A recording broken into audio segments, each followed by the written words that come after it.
Aren't time zones fascinating? Australia is already in 2018, Europe is still in 2017, and the US is currently in 1950.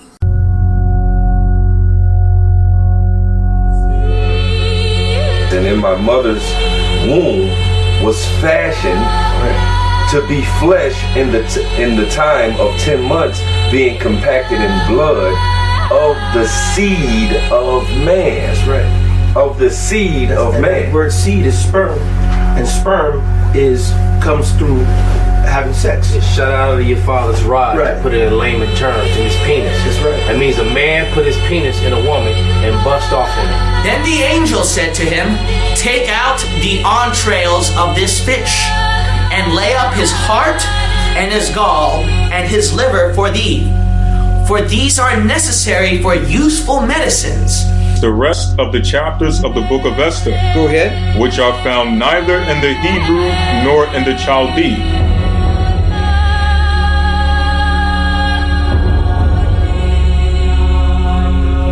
Greetings, fellow worker slaves, podcasting at 128 kilobits from the Fortress of Squalitude. This is the Atheist in the Trailer Park podcast. I'm your host, Tucker. Professor Fuzznuts is busy licking his, and Buttons is licking her belly on the couch. Yes, it's a podcast hosted by a guy and his cats. Get over it. And this is a biblical Apocrypha episode. And so, as you can tell, I am somewhat back to normal. I want to thank everyone for their get well wishes while I was sick. I do appreciate it, and I also want to thank Gretchen for becoming the latest listener to support the show on Patreon. I apologize for not being able to put out a decent episode in so long, but damn, have I been sick. One of the things which is so upsetting about my being sick is that I had planned to do a lot of stuff around the house while I was off, but having to spend so many days literally only getting out of bed to use the bathroom or get something to drink made that impossible.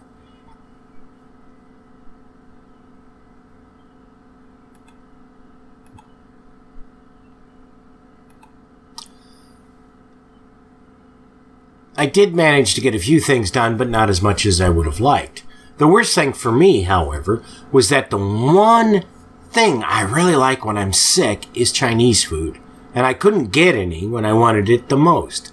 I have a friend who's kind enough to drive me around when I need it, and unfortunately, she was almost as sick as I was. So I was able to get her to drive me to the store to get some food, but I didn't dare ask her to take me to a Chinese restaurant, as I couldn't remember which one was open and which one had the best food, and I didn't want to make her suffer any longer than necessary. I could have called to see which one of the Chinese places was open, but I really like having hot and sour soup when I'm sick, and with one of the places which offers it, you're better off not ordering it because it's so disappointing. Though, as it turns out, not nearly as disappointing as the Amy's Kitchen hot and sour soup I got at the store. That was neither hot nor sour. Of course, the real excitement didn't hit until today for me. I just happened to glance at the weather app on my phone and noticed that the low was supposed to be 9 degrees Fahrenheit tonight. That's minus 12 degrees Celsius for those of you in the Metarated system. When it gets into the teens, I have to worry about my pipes freezing, even with the taps running. With it being that cold, they're almost certain to freeze. Worse yet, if my pipes freeze, it'd likely be a week before they thawed out. And that puts me in a bit of a bind so as far as work goes. I can't exactly skip basic hygiene when I work with food. I didn't have time to craft the perfect solution, let alone the stamina to be able to do it, so I had to figure out something which wouldn't cost me much money and stands a very good chance of working. With me being this close to being hired on full time and getting a fat raise once I do, I don't dare miss any work. My solution, which hopefully will work and won't burn down the trailer, is that I went and bought a 500-watt halogen light and have stuck it under the trailer near the section of pipes most likely to freeze. My concern, however, is that the heat from the bulb will cause something to catch fire, or that one of the feral cats which lives under the trailer will knock it onto something that catches on fire. Tonight and tomorrow, it won't be a problem for me to periodically check on it during the night. After that, I'll be at work and just have to hope that the place doesn't burn down while I'm gone. Yay! 2 more things, and then we'll get to the Apocrypha with me and Skullbeard. The first is that I think I fucked up in putting out some of the recent Apocrypha episodes. I may have gotten the last 2 out of order, or I may have somehow lost the file of Skullbeard and I reading what should have gone out in this episode. Maybe. It's been a while since I edited one of those, and all the shit kind of blends together, so I don't know if I did it right or not. I will say that if I did screw it up, you're not missing anything. Second Maccabees looks to be nothing more than a recap of First Maccabees in the beginning. And First Maccabees wasn't terribly exciting, so, you know. The second thing is that when we get through the Apocrypha, I'm going to be doing the Pseudographica a bit different than I've done the Apocrypha. I've gone into the Apocrypha cold without knowing anything about it as I've read it,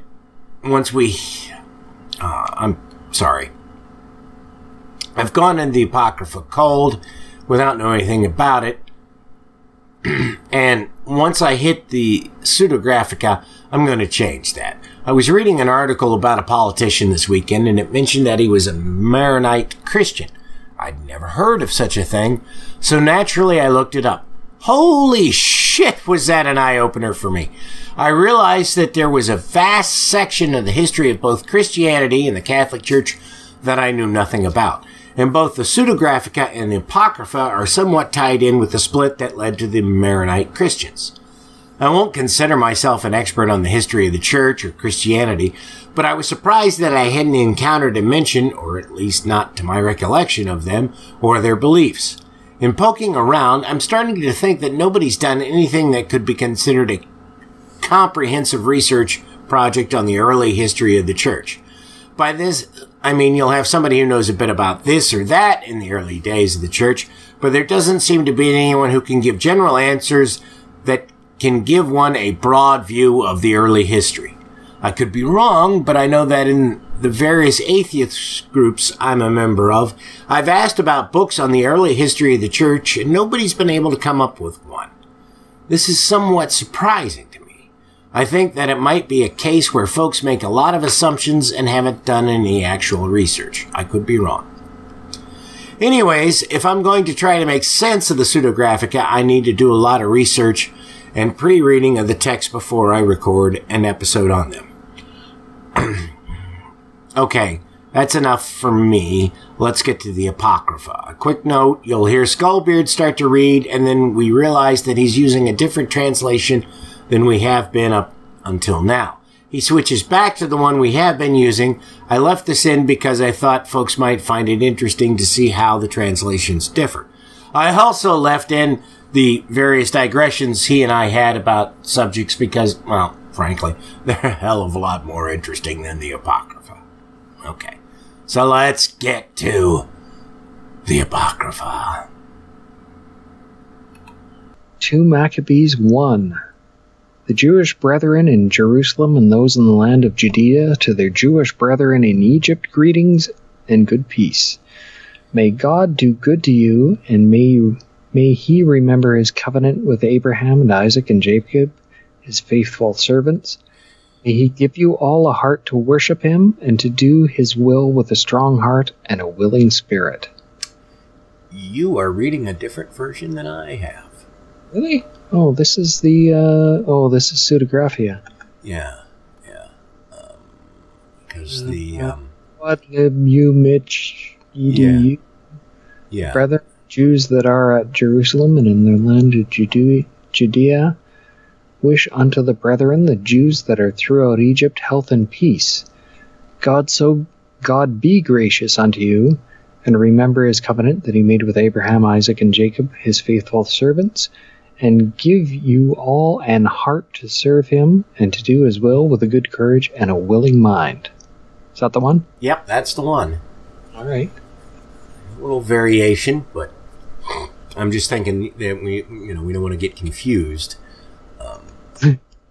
We could make it really fun by reading one of each.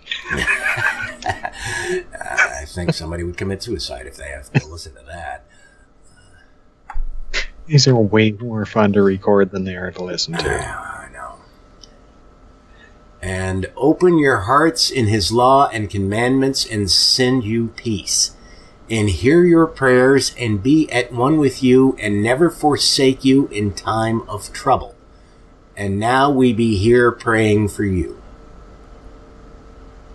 What time as Demetrius reigned in the 169th year, 169th year, we the Jews wrote unto you in the extremity of trouble that came upon us in those years from the time of Jason and his company revolted from the holy land and kingdom, and burned the porch, and shed innocent blood, that we prayed unto the Lord, and were heard. We offered also sacrifices of fine flour, and lighted the lamps, and set forth the loaves. And now see ye keep the feast of tabernacle in the month of Caslu. Sounds good to me. In the 184th year, so that'd be 188, the people that were at Jerusalem and in Judea, and the council and Judas, sent greeting and health unto Astrobulus, King Ptolemaeus' master, who was of the stock of the anointed priests, and to the Jews that were in Egypt. And I have no idea who the fuck these people they're talking about. Where? Never heard of them. Yeah. Insomuch as God hath delivered us from great perils, we thank him highly, as having been in battle against a king, for he cast them out that fought within the holy city. But I think King Ptolemaeus, wasn't he one of the ones that tried to kill the asshole in the last set of shit we had? It all just kind of... it all kinds of runs together. Yeah. For when the leader was come into Persia, and the army with him that seemed invincible, they were slain in the temple of Nania by the deceit of Nania's priests. Really? Deceit? In Maccabees? For Antiochus, as though he would marry her, came into the place and his friends that were with him to receive money in name of a dowry, which when the priests of Nania had set forth, and he was entered with a small company into the compass of the temple, they shut the temple as soon as Antiochus was come in. And opening a privy door of the roof, they threw stones like thunderbolts and struck down the captain, hewed them in pieces, smote off their heads, and cast them to those that were without. Now, I remember that from whatever we were reading before. Blessed be our God in all things, who hath delivered up the ungodly. Therefore, whereas we are now proposed to keep the purification of the temple upon the 25th day of the month Caslu, we thought it necessary to certify you thereof, that ye also might keep it as the feast of the tabernacles and of the fire, which was given us when Nehemias offered sacrifice after that he had builded the temple and the altar. Is that like a variation on the myth of Prometheus? I don't even know who the fuck Nehemias was. I've never heard that name before. I don't know. They seem to recycle the same tropes over and over. Yeah. Wow. And treachery? Is it foot? Okay. It's actually Nehemiah. It sounds like somebody from fucking Nehemiah. The Book of Mormon. And it's Nehemiah is the central figure of the Book of Nehemiah, which I've never heard which describes his work in rebuilding Jerusalem during the Second Temple period. He was governor of Persian Judea under Artaxerxes I of Persia. Second Temple, that's before Jebus? Yeah. Yeah, because Nehemiah was in like 400 BCE. Nehemiah, we've read some of his shit about him before because he was the cupbearer of the king. And he's one of the guys that, because we've read like the same story 12 times with just different names attached to it and things like that. He's the guy who, supposedly went to Jerusalem to rebuild the temple after the Persians sacked it, blah, blah, blah. Yeah, okay, because it sounds like we're setting it up to do it again. Yeah. For when our fathers were led into Persia, the priests that were then devout took the fire of the altar privily and hid it in a hollow place in a pit without water, where they kept it sure, so that the place was unknown to all men. Now after many years, when it pleased God, Nehemiah, being sent from the king of Persia, did send of the posterity of those priests that had hid it to the fire. When they told us they found no fire but thick water, then commanded he them to draw it up and to bring it. And when the sacrifices were laid on, Nehemiah commanded the priest to sprinkle the wood and the things laid thereupon with the water. When this was done, and the time came that the sun shone, which afore was hid in the cloud, there was a great fire kindled, so that every man marveled. And the priests made a prayer whilst the sacrifice was consuming. I say both the priests and all the rest, Jonathan beginning, and the rest answering thereunto, as Nehemiah did.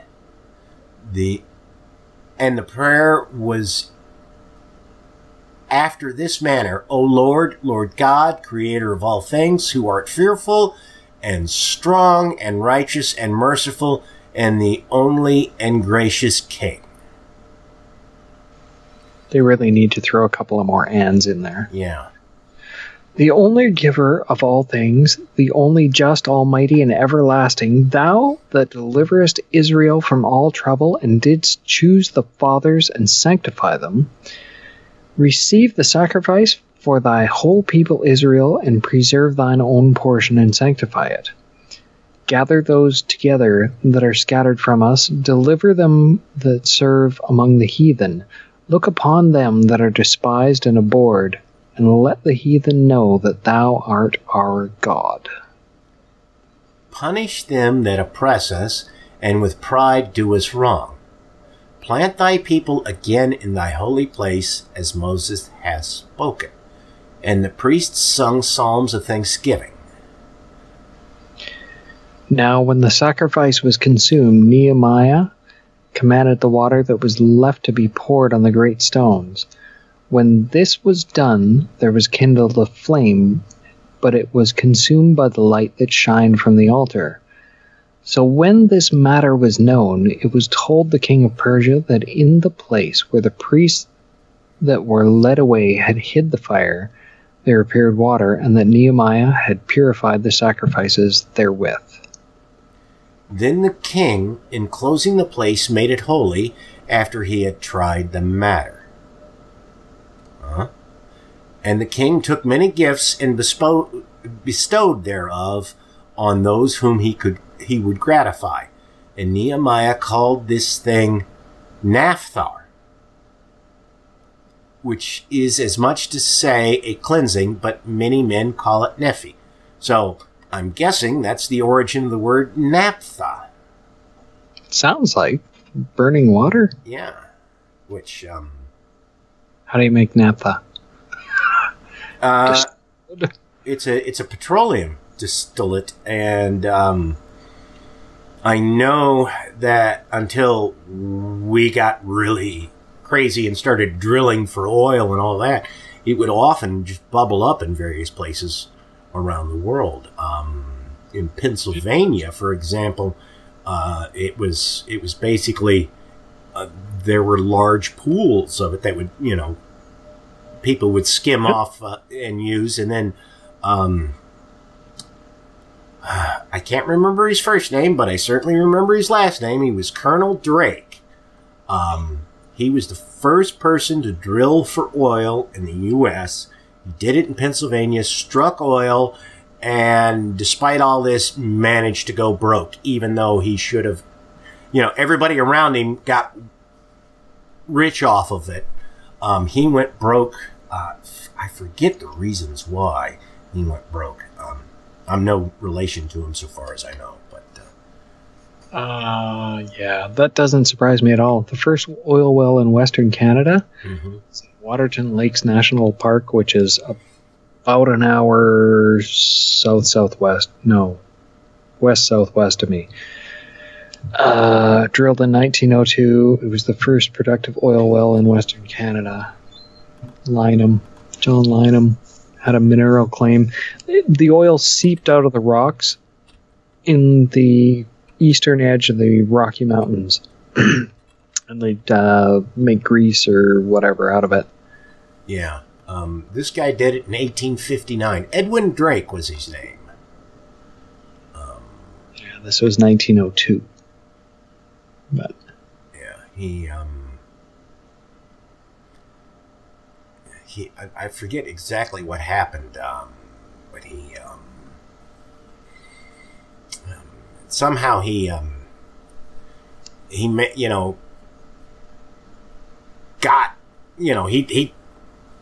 basically started the whole oil industry in Pennsylvania, but never made significant amounts of money off of it.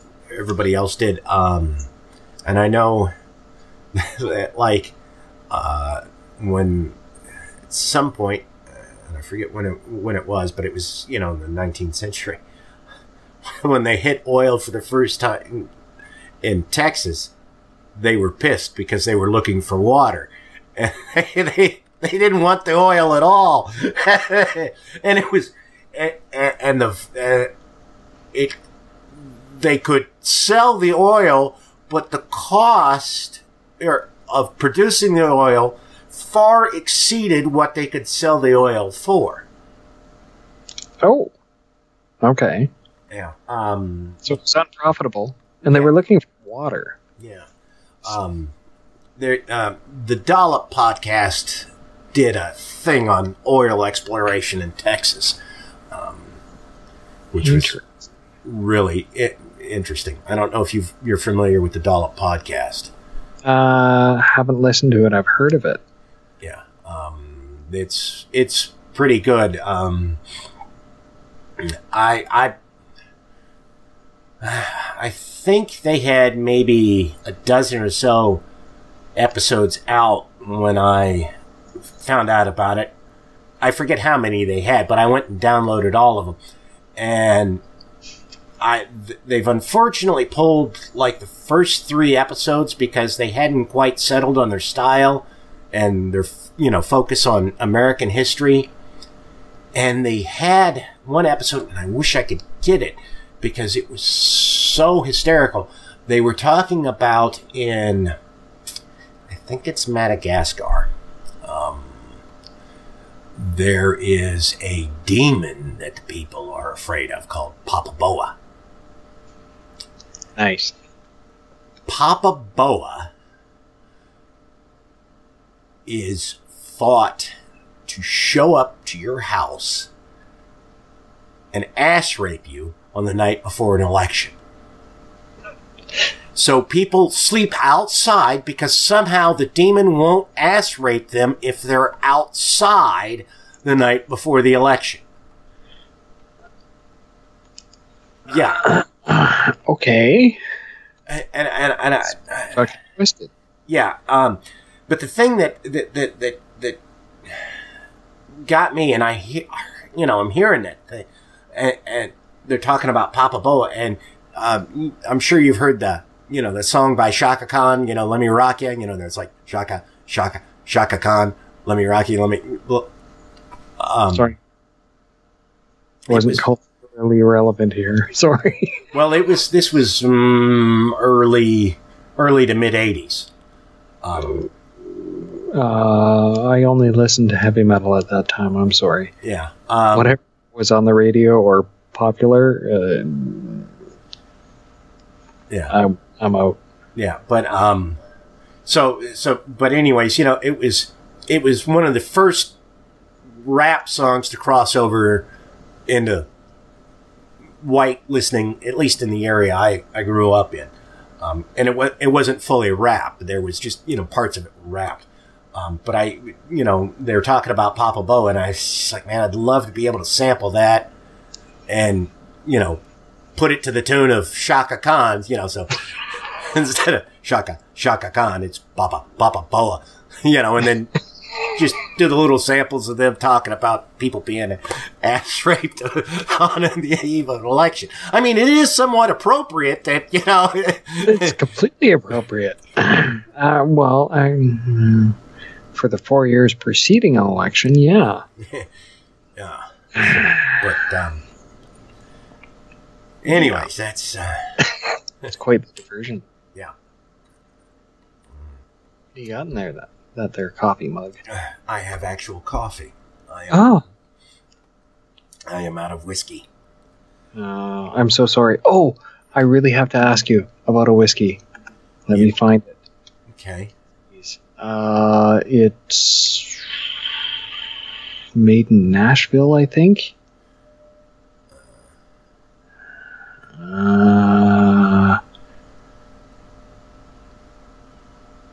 Bloody hell, my mentions are a mess.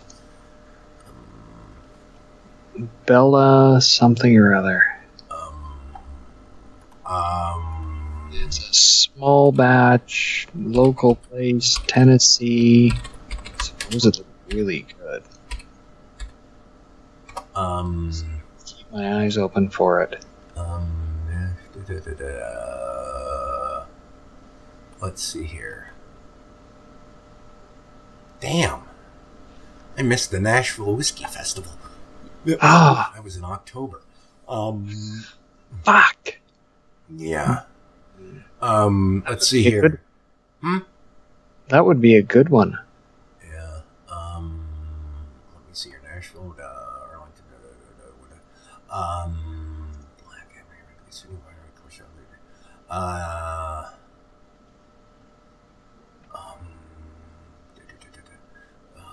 I think I know the one you're talking about. Is it Belle Meade whiskey? Yes, I believe it is. I have had that. Is it good? It is. It's. I like bourbon, but I haven't. Yeah, Belle Meade bourbon is. I've had it.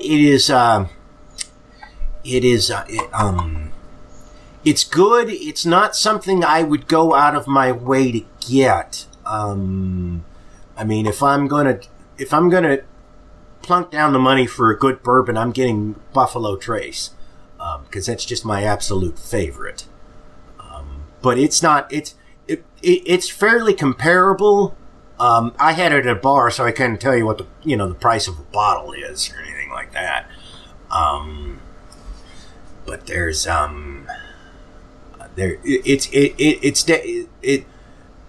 I wouldn't turn it down, and I mean, I would certainly consider buying a bottle every now and then just for a little something different. I like bourbon, and I'm always open to a new one. So if I could get my hands on that, I would definitely look for it. Yeah, I've had it. It's they don't. My complaint about it is it's not quite as smooth as I would like. It's a little harsh, not unpleasantly so, but it needs to be a little more mellowed, I think. But they haven't been doing that for very long, so that they're still working the kinks out, I'm sure. But it's pretty good. There is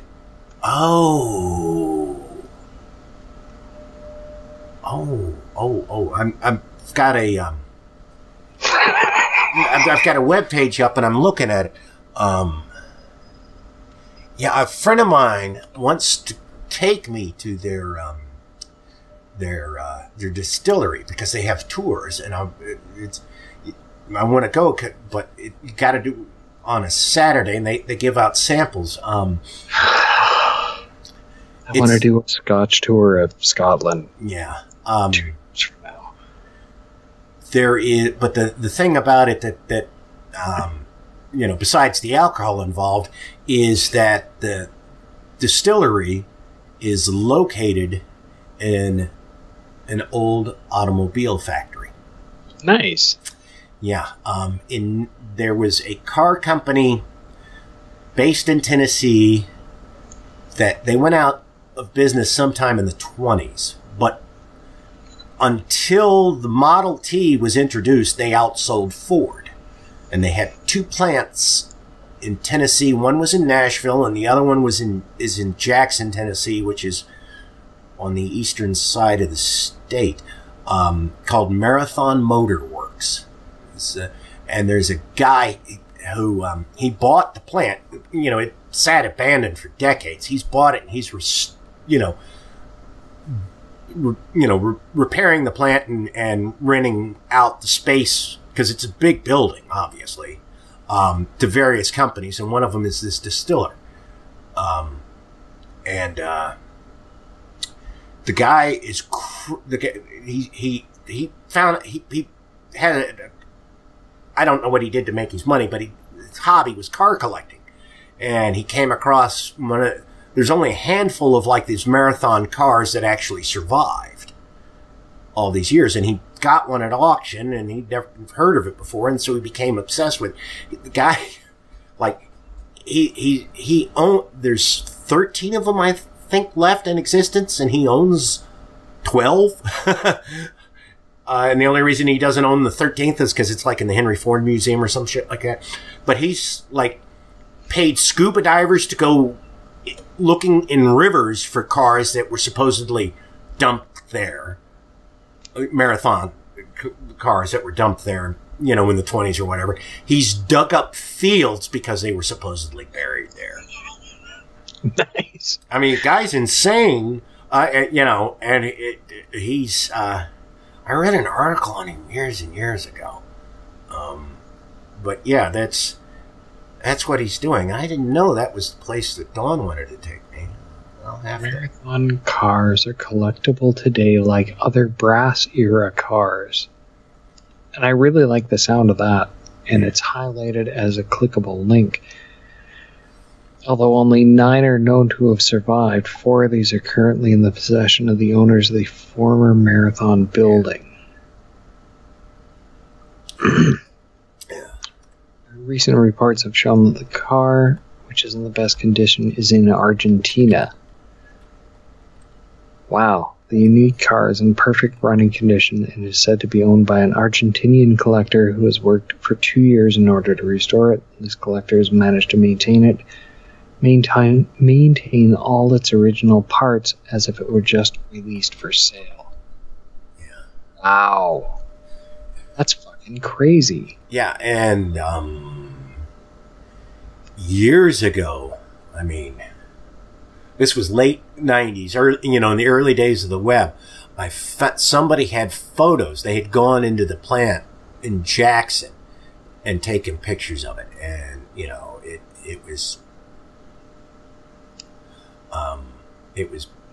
abandoned and just filled with trash and everything else. Yeah. Wow. Interesting. Quite the side trip. Yeah. Out of beer. All I got left is vodka, and I don't want to start drinking that now. You want to go for 2 Mac 2? Yeah. It is also found in the records that Jeremy the prophet commanded them that were carried away to take of the fire as it hath been signified, and how that the prophet, having given them the law, charged them not to forget the commandments of the Lord, and that they should not err in their minds when they see images of gold and silver with their ornaments. And with other such speeches exhorted he them that the law should not depart from their hearts.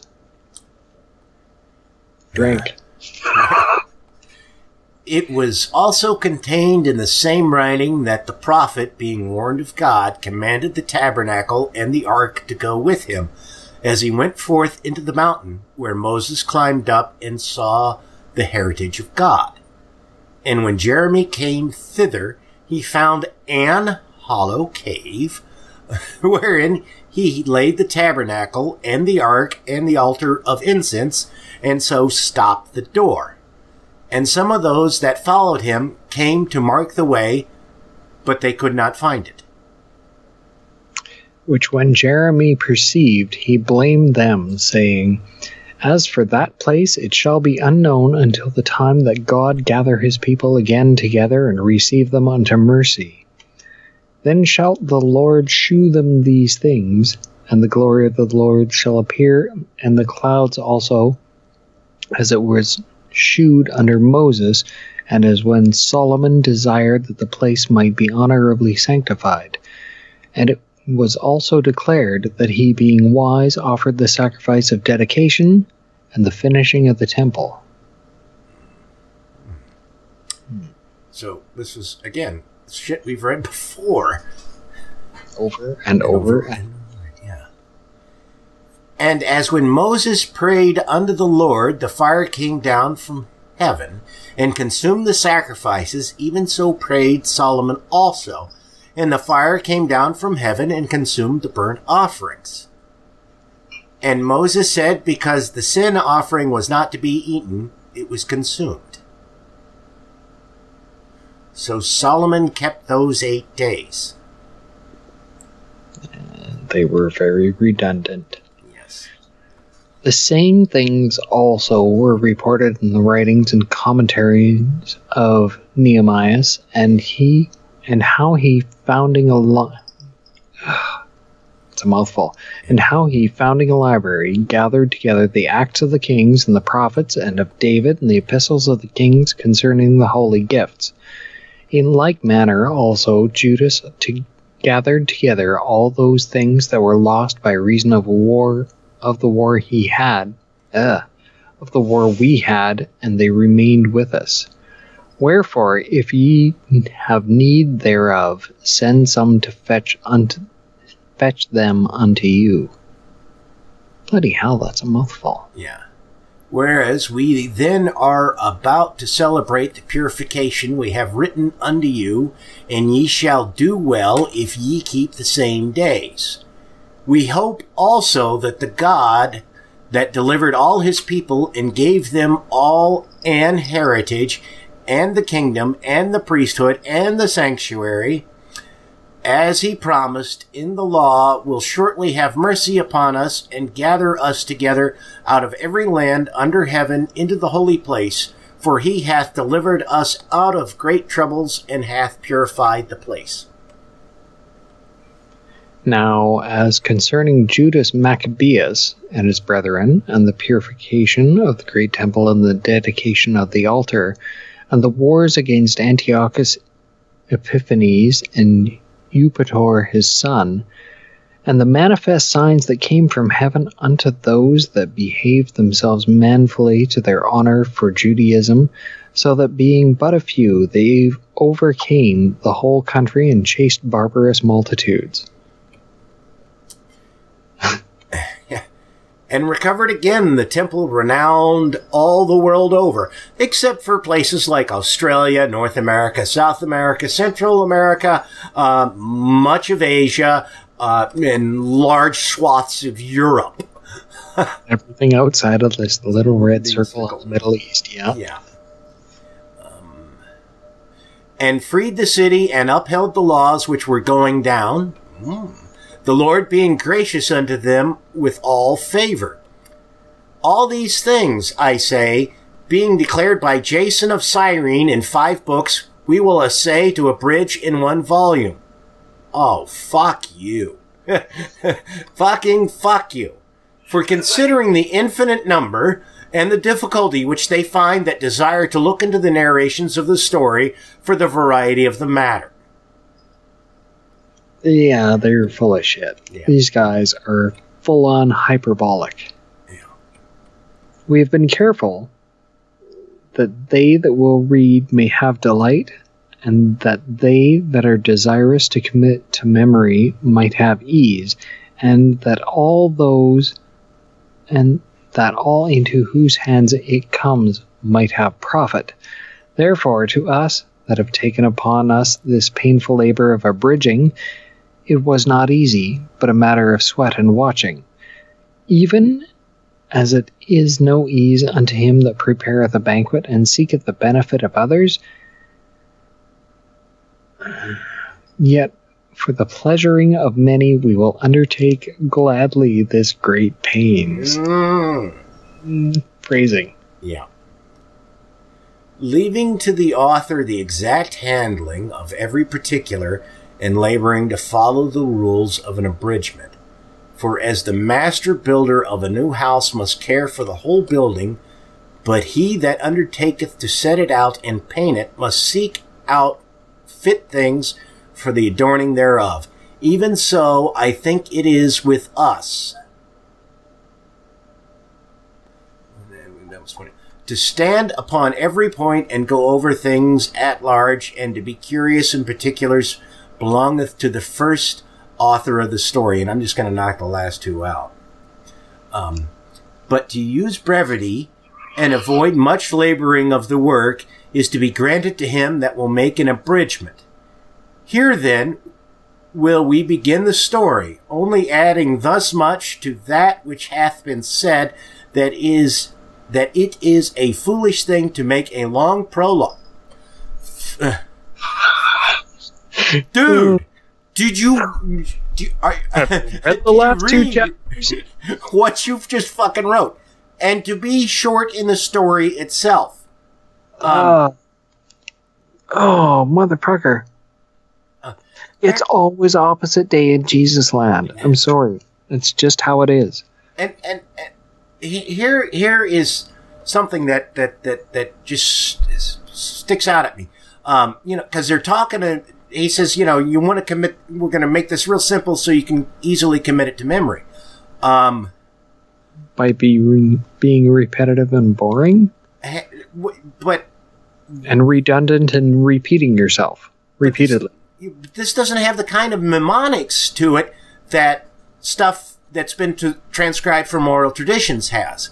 Like if you read the Odyssey or Beowulf, even reading them in translation, you can pick up on the mnemonics in them that they use to, key the memories of the people. This doesn't have those kinds of triggers in it.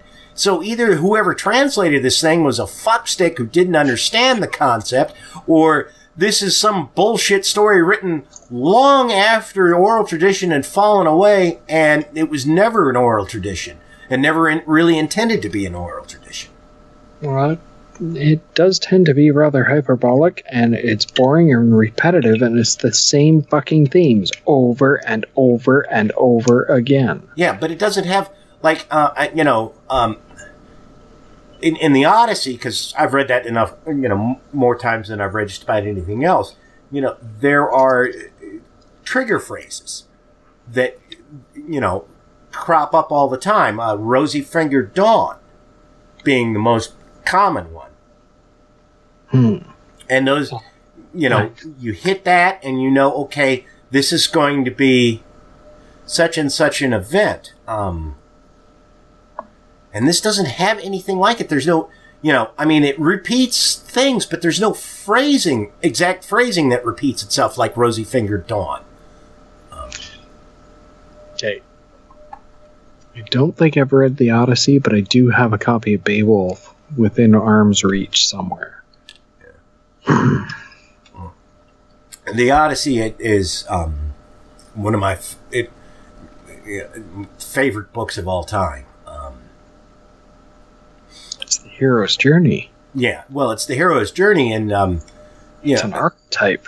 Yeah, well, and Odysseus is like the smartest guy ever, at least according to the thing. She is.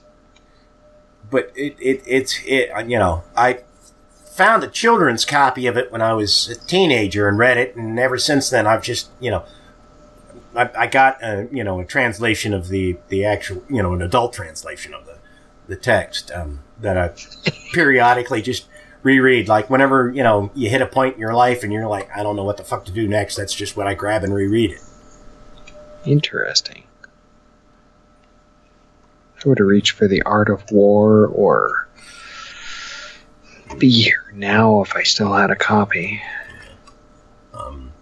Or I rewatch The Wrath of Khan. So Nice. Well played, sir. Yeah.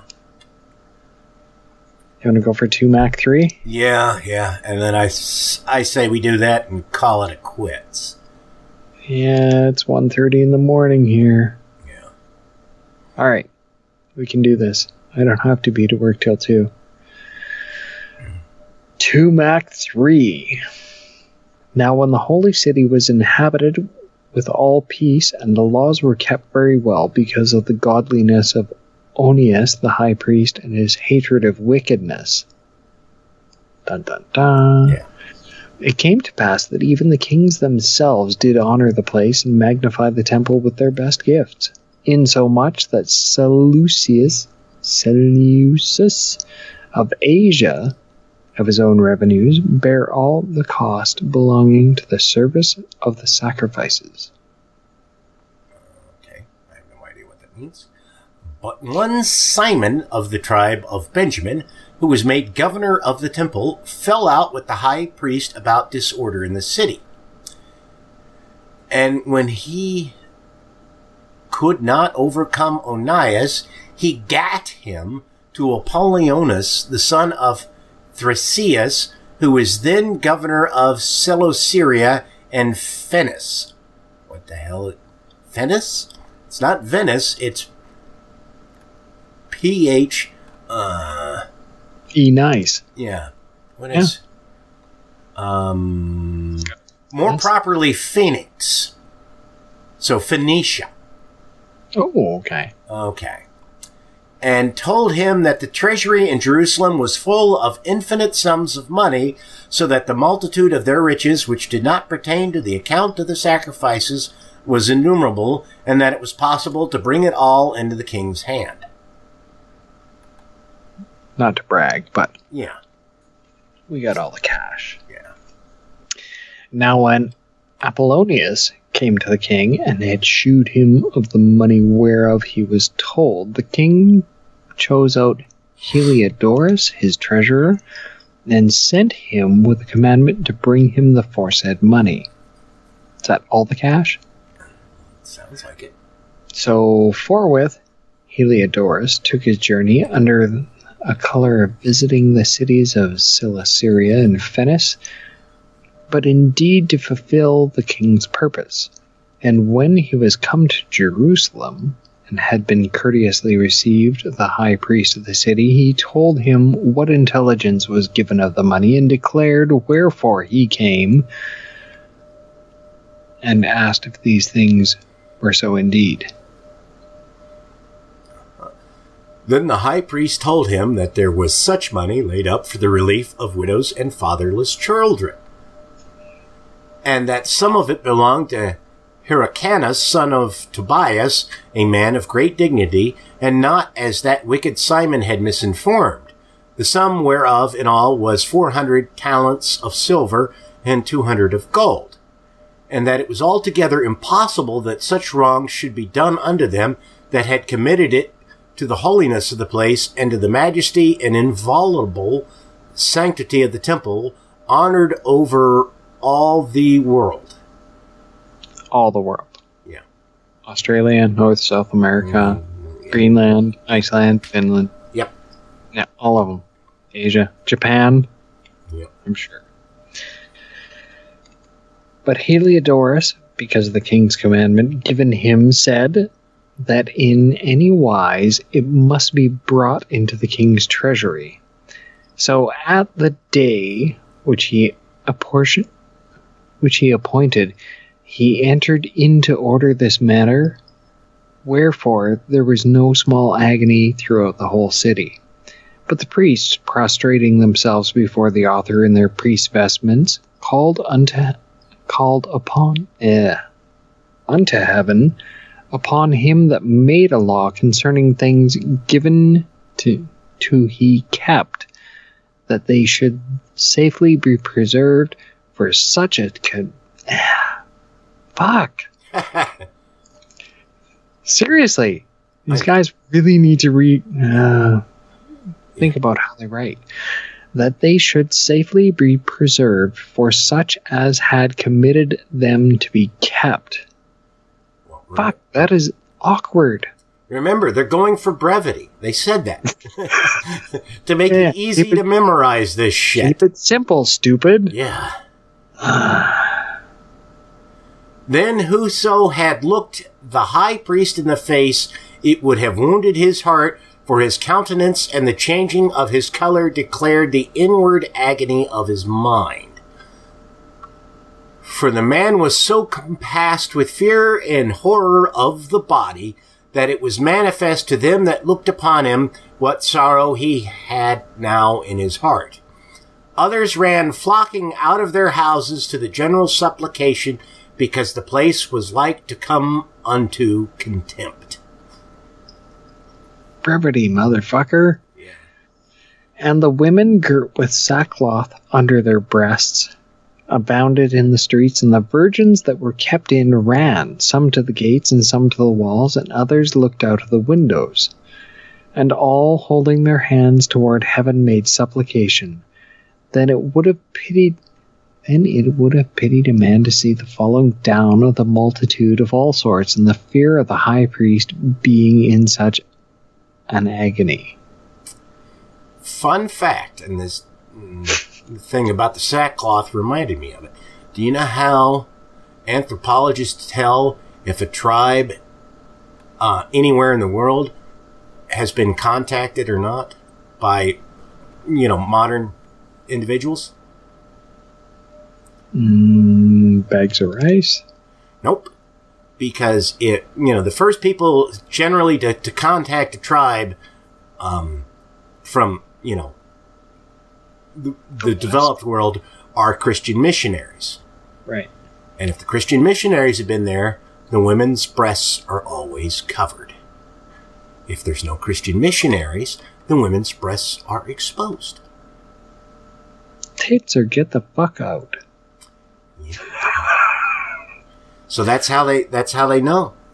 I forget where I read that, but I was like, wow, yet another reason to hate Christianity. Absolutely. Abso-fucking-lutely. These uptight motherfuckers. My wife's an atheist on paper, but was indoctrinated as a child and holds a lot of biases that I would not expect to see in an otherwise atheist person. And yeah, tits or get the fuck out. Yeah.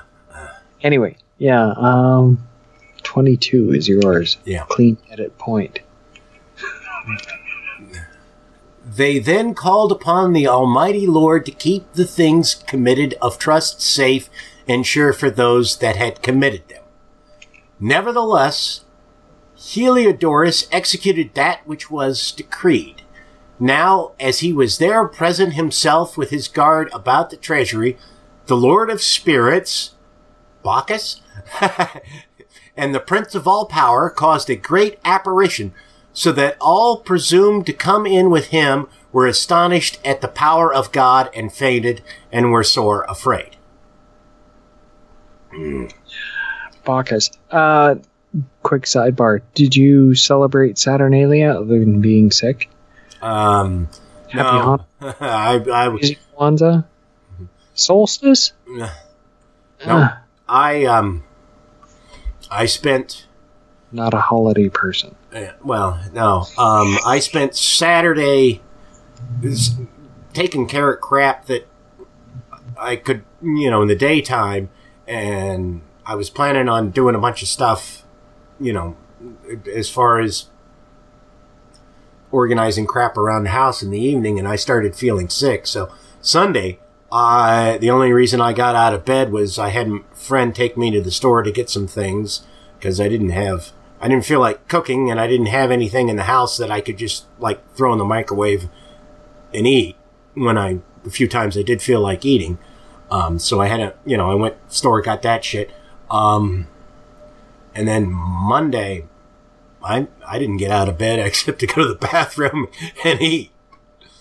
And I drank, I had I kept a tumbler full of whiskey and, some green tea with lemon and honey, and, I know it's just palliative, but damn, if that didn't work great, it kept me from horking up my lungs. There are times during the year when I go through maybe a dozen lemons a week and a pound of honey. Yeah, you're doing it right. Okay. For there appeared unto them an horse with a terrible rider upon him. I hope it's an iron horse. I really do. And adorned with a very fair covering, and he ran fiercely and smote at Heliodorus with his forefeet. And it seemed that he that sat upon the horse had complete harness of gold. Moreover, 2 other young men appeared before him, notable in strength, excellent in beauty, and comely in apparel, who stood by him on either side, and scourged him continually, and gave him many sore stripes.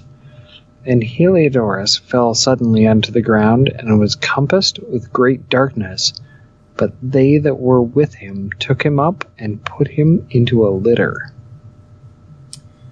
Thus him that lately came with a great train, phrasing, and with all his guard into the said treasury, they carried out, being unable to help himself with his weapons, and manifestly they acknowledged the power of God.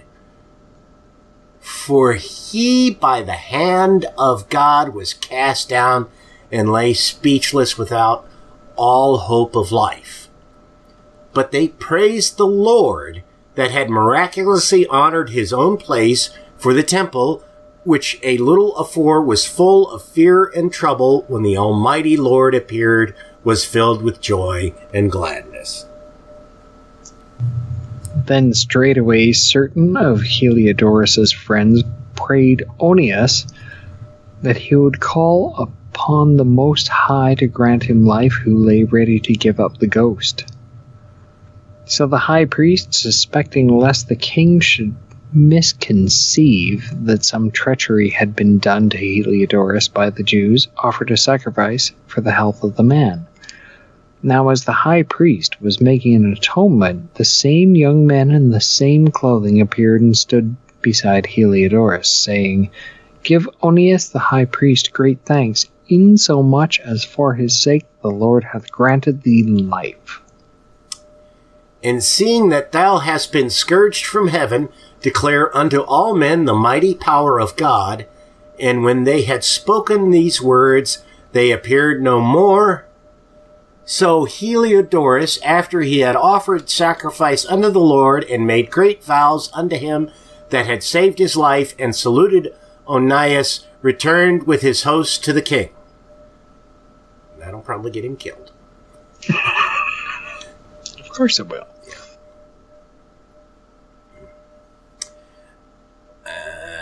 Then testified he to all men the works of the great God, which he had seen with his eyes. But nobody has heard of it outside of this book. It's a puzzler, yeah. I tell you. And when the king Heliodorus, who might be a fit man to be sent yet once again to Jerusalem, he said, If thou hast any enemy or traitor, send him thither, and thou shalt receive him well scourged, if he escape with his life. For in that place, no doubt, there is an especial power of God. For he that dwelleth in heaven hath his eye on that place, and defendeth it and he beateth and destroyeth them that come to hurt it. And the things concerning Heliodorus and the keeping of the treasury fell out on this sort. What the actual fuck do they mean? Is this like motherfucker? Is this like supposed to be the original? You know how they came to be sacked by the Babylonians, or is this just some other bullshit story they made up later on? I really need to look into the history of Maccabees, because this shit, motherfucker. Yeah. 2-4 is up next. I'm not up for it. I don't think you are either. Nope. I have a dead cat, as you can see. Is that the littlest one? That's Buttons, yeah. She's not so little anymore. When I take Fuzznuts to the vet next month for his vaccinations, I'm going to have to talk to him about her, because she's getting fat. I know, because she's been neutered, and so I'm sure that's why it is. But, I got to figure something out, because I don't want her to be. What most of my friends, their cats all look like pillows with tiny little legs. They've gotten so fat, and I don't want her to get. I don't want her to be a blimp. Well, you have to either restrict feeding or more exercise. Yeah, well, I mean, she's got the same. I'm not giving her more food than I have in the past, but she's blimping out on me. So that's I don't know if because she can get to the dry cat food anytime she wants it, but she only they only get a can of wet food once a day, and yeah. One can between the two of them. So well, yeah. But she's she's incredibly active. She's young. Yeah. Fuzznuts will often hide from her because he's like, I can't put up with shit, man. My brother has a white cat, Chewy. Chewy has golden highlights. He almost looks Siamese, but he's white as fuck. It's a flame point Siamese is what they're called. Okay. Chewy's about 11 years old, and Paul, who looks an awful lot like Buttons. No, not at all. Tortoiseshell, long hair. Yeah. And Paul is maybe a year and a half old, and full of fucking energy. Piss and vinegar. Yeah. Really. So, Paul terrorizes Chewy. I'm an old hand with cat politics. Yeah. Well, Buttons and Fuzznuts will get along, but there are times when Fuzznuts is just like, I'm out of here, dude. Piss off already. Fuck you. He'll go high. Wrote it on. I mean, one day she was, demanding attention, and I was trying to do something, and so I just, gently chucked her in his direction, figuring that, when she got near him, they'd start playing. And he looked at me like, what the fuck you sending her to me for? I don't want that. Yep. And then, one day she was just, running the length of the trailer as fast as she could. And he looks at me with this expression on his face like, what the fuck, man? What's up with her? And I was just like, dude, she's a fucking cat. You should know what she's like. Don't ask me. Man, you know better than I. Yeah. But, Fuzznuts' mom was a flame point Siamese. Nice cat. Yeah. Kind of inbred and cross-eyed and shit, but yeah, no, she was a flame point Siamese. He doesn't look in. He's got her build more or less, but he, coloration wise, he looks like he's dad. I don't believe I've seen Fuzznuts. He's an orange tabby, and he's curled up asleep on the couch with his face buried in his paws, so I'm not going to disturb him.